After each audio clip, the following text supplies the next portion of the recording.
歡迎嚟到 HK Cam 嘅露營好物分享。今日同大家開箱嘅係露營想拍片嘅時候必須要有嘅 Insta360 GoFi。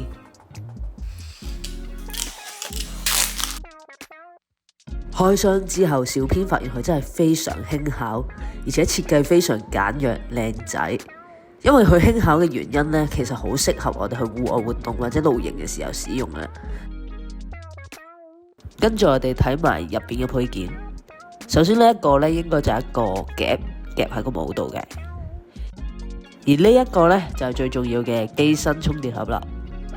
跟住一個呢，就係可以俾你掛頸嘅。而另一個最大嘅特點，其實佢係用磁石呢去吸住每一個唔同嘅配件，令到呢大家呢好方便咁可以轉換唔同嘅配件之餘呢，亦都唔使擔心佢會唔見咗。一齊出去同小編睇下佢嘅拍攝質素係點樣啦。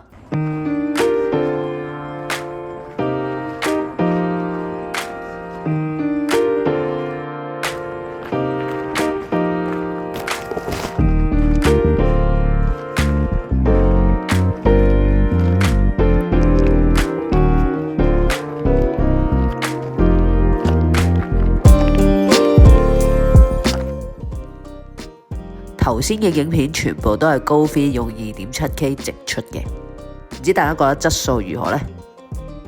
跟住我哋試一試重點，佢機身同鏡頭咧係可以分開嘅，咁我哋咧就可以拍攝唔同嘅戶外效果。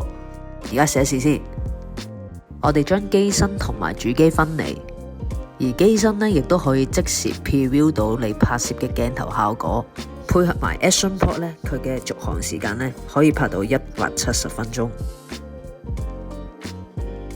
更有趣嘅係咧，如果你配合磁石掛繩咧，玩 POV 視覺咧，簡直係好有趣啊！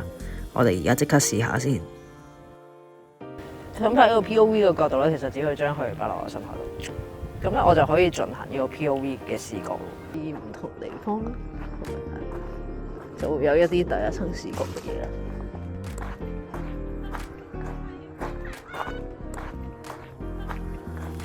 執下柴枝咁。